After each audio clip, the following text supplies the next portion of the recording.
Ouais.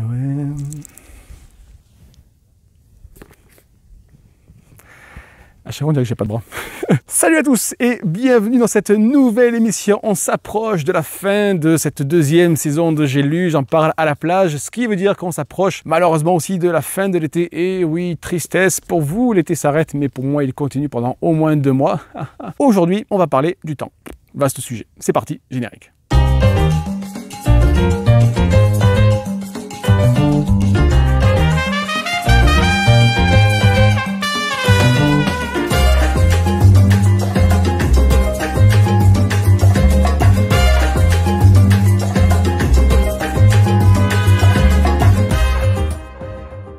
Alors, comme je vous l'ai dit, on va parler du temps. Une bande dessinée sur le temps, ce n'est pas un voyage dans le temps, quoique. C'est un auteur, là aussi, comme pour Podom, c'est une histoire que j'avais vu la couverture passer plein de fois. Et c'est vrai qu'en ce qui me concerne, ça me rebute énormément parce que je me dis que bon, ça doit être un peu, pas vraiment très sérieux tout ça. Et on va dire qu'à chaque fois, je reviens sur ma position. L'auteur, c'est Timothée Le Boucher et c'est la première histoire que j'ai lue de Timothée Le Boucher. J'en ai lu 2 autres, et évidemment 47 cordes et évidemment Le Patient, le Patient qui est peut-être un petit peu plus classique. Je n'ai pas d'avis sur 47 cordes. Ah si, j'ai adoré. Mais parce que c'est un diptyque en 2 parties, 1, 2, et il n'y a que la première partie qui est sortie. Donc on va dire qu'on se verra l'année prochaine pour le 47 cordes, tome 1 et 2. Mais aujourd'hui, on va parler de ces jours qui disparaissent. Là aussi, bon, c'est rien d'original, j'ai adoré. Je pensais pas aimer autant. Donc c'est l'histoire d'un jeune artiste de cirque qui s'appelle Lubin. Il va se passer quelque chose, c'est que il va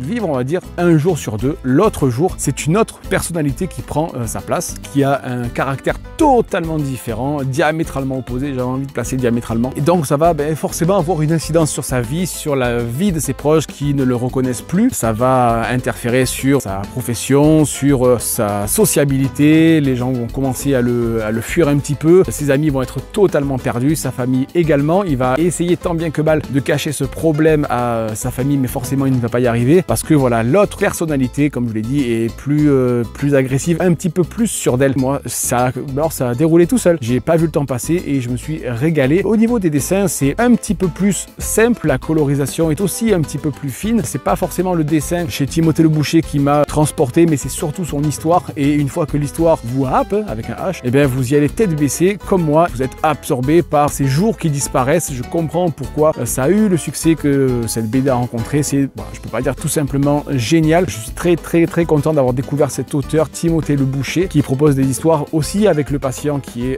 très sympathique. J'ai préféré Ces jours qui disparaissent, c'est pour ça que je vous en parle, qui a ce petit côté, comme je vous l'ai dit, que j'aime bien, entre le réel et le fantastique. C'est pas de la science-fiction, mais c'est fantastique. L'histoire évidemment ne va pas en rester là. L'histoire va évoluer, les 2 personnalités vont entrer bien évidemment en conflit. Bien évidemment, je ne vous dis pas la fin, ce serait tellement dommage. Si vous voulez lire ou offrir une excellente histoire de bande dessinée, allez-y. Allez, jetez-vous sur Ces jours qui disparaissent de Timothée Le Boucher. J'espère que vous ne le regretterez pas. Oh, j'ai un petit peu bouffé à la fin. Merci à tous d'avoir regardé cette nouvelle émission depuis la plage de la Badinaïère. Et oui, le plus bel endroit du monde. Quant à moi, je vous dis à très bientôt. À la semaine prochaine. Ciao. 7.